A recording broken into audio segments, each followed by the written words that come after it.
Good morning, guys. Um, Today I'm going to do three cars: a Mazda which is outside, the Peugeot, and another Mazda.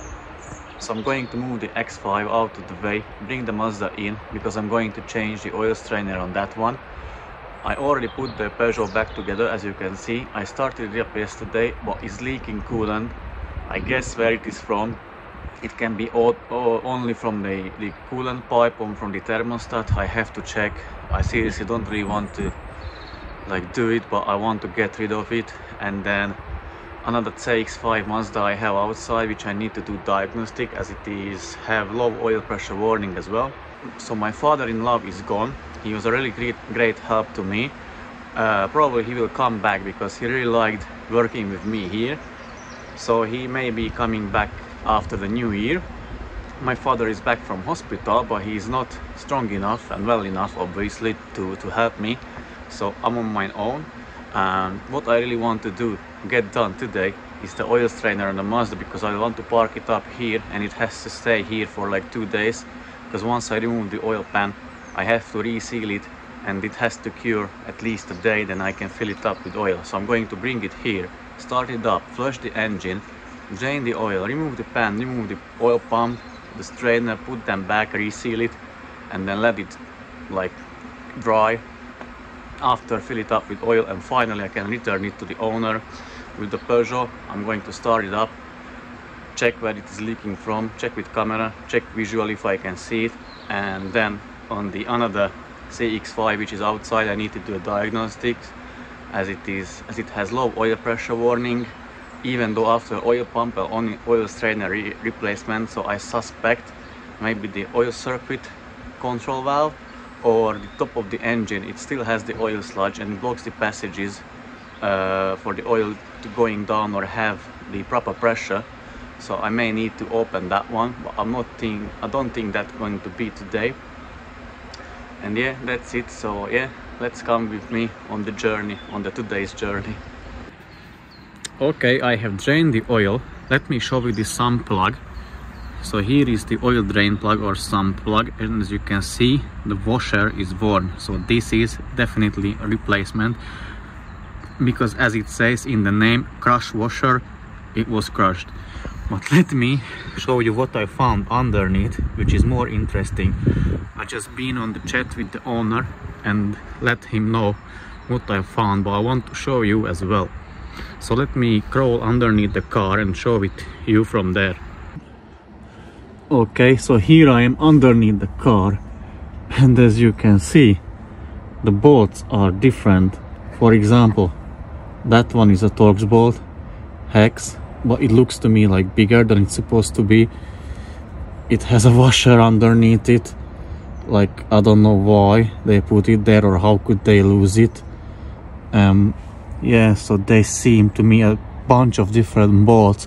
So what I think, I'll need to get all the bolts.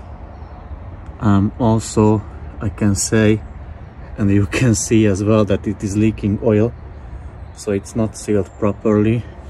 I don't know why this is colored green. I have no idea what they done here. And I've been just on the chat with the owner, and he showed me the bill. He paid $450 for removing the oil pan, cleaning the oil strainer, we will see that shortly, and then resealing it and putting it back. So that's a huge bill for this kind of job, in my opinion. I don't really want to shit on other people's job, but this was like quite dishonest. They charged him any money for this kind of job. So yeah, let me remove the oil pan and show you how the oil strainer looks like from underneath. But before I do it, I need to start up the Peugeot and check where that leak is coming from, because I need that thingy from underneath it to catch the oil. For the Peugeot I'll need to catch the coolant, and for this one I'll need to catch the oil. So yeah, let me start it up and check for that leak.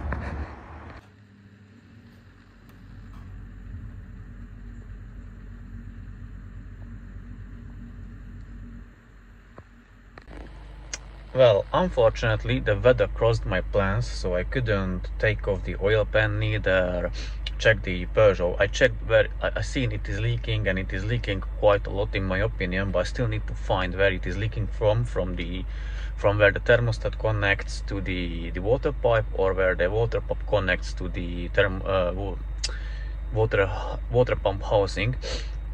So I need to check that. I already found Mazda and asked how much the new bolts cost for the oil sump, and they cost £142 with the oil drain plug included and the gasket for the oil drain plug, because there is a sealant between the engine block and the oil pan.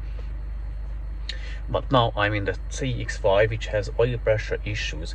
It is dark now, so you won't be able to see, but I opened the bonnet, checked the valve cover for leaks, and it is leaking very bad, so I can see the injectors are leaking.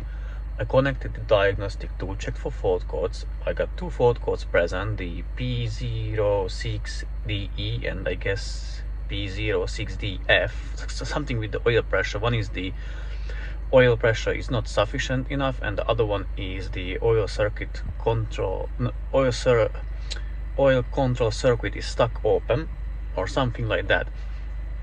So I got the car up to the temperature, so now the oil temperature is 84 degrees, and the oil pressure should be, I think, between, like I strongly believe, between 150 and 190 kPa at idle or at 2000 RPM, and if I rev it up at 2000, it's still only 140. So even though the oil pump is new, the strainer is new, it still doesn't put enough pressure or make enough pressure as it's supposed to. The oil control valve works fine because it controls it properly. I couldn't replicate the issue, it's not really necessary even, because what I suspect is that the injectors are leaking, because I checked the correction factors, and 2 out of 4 like correcting big time. Minus 2.5 and around 2 is a second, so I guess 2 injectors are not completely but bad, so they need replacement. Also the washers, obviously, and I want to take off the valve cover to see underneath how the things look like, but I guess it will be very bad and full of oil sludge. So what I'm trying to say, or what I think, or what I believe, is that they remedied the symptoms of the oil pressure issue with the oil pump and oil strainer, but didn't fix the cause of it, which are the leaky injectors. However, the oil dilution, it doesn't show up on the scan tool. It shows 0 grams, which is weird. Maybe they did reset it. I'm not sure about that one. I still haven't checked the oil levels, so I'm going to do it tomorrow, daylight, and obviously when the engine is cold. So I want to see if it's above, but I guess it will be. But even though if it won't, the problem is when the temperature of the oil rises, the viscosity changes. So that's why at lower temperatures it can put higher pressure or make higher pressure the oil pump, but at higher temperatures of oil it cannot make high enough oil pressure, and that's why your engine can lack of lubrication and the car puts itself into limp mode just to save itself. So with this one, if you want to see, stay tuned, but I guess 2 injectors will need replacement, obviously all 4 washers. The valve cover has to be taken off just to confirm. Obviously the exhaust camshaft will be checked then, and then I guess it will need deep cleaning of the top of the cylinder head. And yeah, so stay tuned if you want to see how the things go. I'll need to let the owner know like what I found out and discuss with him the options, and also like I feel at like 1500 RPM it stutters or juddering, the car is juddering, so it either needs carbon cleaning as well, or it is because of the 2 injectors not working properly. It can be both. I'll check for carbon buildup, and I'll put the endoscope down the oil fill hole first, just to see on the camera if I can like pinpoint already that there is a sludge in the cylinder head.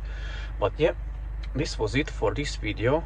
Unfortunately, I'm really sad that the weather crossed my plans.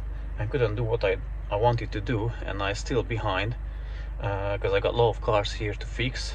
But yeah, that's life. that's how things are. So yeah, let's carry on and see you in the next one, guys.